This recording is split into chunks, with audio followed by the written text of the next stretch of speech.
చాలా మందికి ఇంకో డౌట్ ఏముంటదంటే, ఏమేమి నేర్చుకోవాలండి MuleSoft‌కి ముందు మనం MuleSoft నేర్చుకోవాలంటే ఇంకేమైనా వేరేయి నేర్చుకోవాలంటే, వేరేయి నేర్చుకోవాల్సినవి ఉన్నాయి. జేసన్ అని, ఏపీఐ అని, రెస్ట్ అని, సోప్ అని ఇట్లాంటివి. అవన్నీ నేనే మన ప్రోగ్రామ్‌లో కవర్ చేస్తాను. అందుకని మీరేం నేర్చుకోలేదు.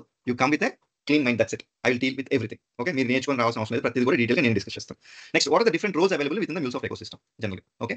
ఏముంటదంటే ఒకటి first admin, developer, architect. Okay. ఇంకా లీడ్. లీడ్ అంటే డెవలపర్, సీనియర్ డెవలపర్ కింద సీనియర్ డెవలపర్, లీడ్. కానీ నేను 3 కేటగరీస్ అనుకున్నా. ఒకటేంటి అడ్మిన్, డెవలపర్, ఆర్కిటెక్ట్. అడ్మిన్‌లో జాబ్స్ ఉంటాయి MuleSoft‌కి. చాలా మినిమల్ తక్కువుంటాయి. అసలు మాక్సిమం డెవాప్స్ పీపులే హ్యాండిల్ చేస్తారు ఈ ప్రాసెస్. అందుకని చాలా తక్కువ జాబ్స్ ఉంటాయి. ఆర్కిటెక్ట్‌గా ఎళ్ళగలుగుతామా? Without any experience? నో. ఇది చాలా senior people about 10 years, 12 years, 15 years ఇంటిగ్రేషన్‌లోనే ఒక 7 ఇయర్స్, 8 ఇయర్స్ MuleSoft ఎకోసిస్టమ్‌లో ఒక 5-10 ఇయర్స్ ఇలా వర్క్ చేసినోళ్ళు ఆర్కిటెక్టే చేయగలుగుతారు. నార్మల్ చేయలేరు. ఇది highly skilled and highly knowledgeable ఉన్న పీపులే డీల్ చేయగలుగుతారు.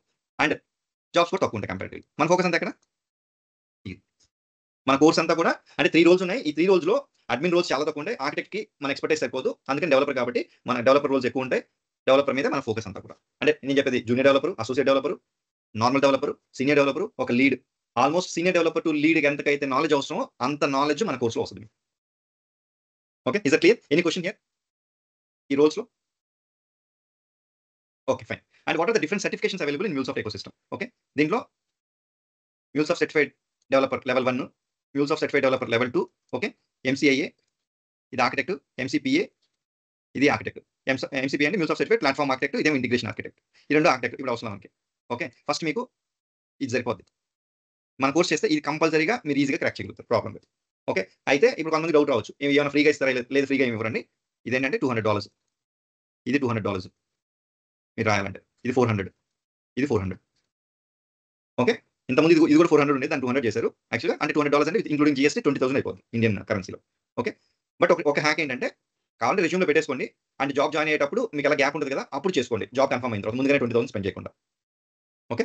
అంటే మనకి ఈ లెవెల్ ఉన్నాయి. ఇంక ఇది కాకుండా ఇంకా కొంచెం చిన్నవి అంటే that is not very prominent. ఇదంతా ప్రామినెంట్ సర్టిఫికేషన్స్ అన్నమాట. ఫస్ట్ ఎంసీడీ లెవెల్ 1 మన టార్గెట్ ఎగ్జామ్.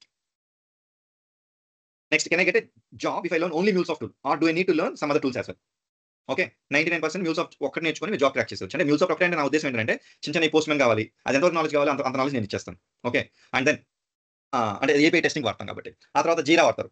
దేనికి? ప్రాజెక్ట్ మేనేజ్మెంట్‌కి. ఓకే. అది కామన్ అన్న. అండ్ ఆటికెళ్ళి జస్ట్ మనం ఏం చేస్తాం? ఏదో అప్డేటో లేదా స్టేటస్ అక్కడ కామెంట్స్ పెట్టడం ఇట్లాంటివి చేస్తాం. అలాంటివి కాదు నేను చెప్పేది. MuleSoft‌తో పాటు ఇంకా వేరే చాలా టూల్స్ ఏమైనా నేర్చుకోవాలని చాలా మందికి డౌట్ ఉంటదన్నమాట. ఇప్పుడు డెవాప్స్ ఉంది. లిస్ట్ ఆఫ్ టూల్స్ 10 టూల్సో ఎన్నో నేర్చుకోవాలి.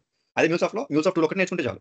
ఇంక వేరే నేర్చుకొని మనం ఏమి కష్టపడాల్సిన అవసరం లేదు. చిన్న చిన్నవి ఇప్పుడు పైప్‌లైన్‌లో ఎలా డిప్లాయ్ చేయాలి? లేకపోతే ఇలా చేయాలి? లేకపోతే MuleSoft ఎకోసిస్టమ్‌లో చిన్న చిన్న టూల్స్ ఉంటాయి. అవెలా నేర్చుకోవాలి. అవన్నీ కూడా I will take care of. Only MuleSoft నేర్చుకొని జాబ్ అయితే మనం క్రాక్ చేయొచ్చు. No other major tools are required exam.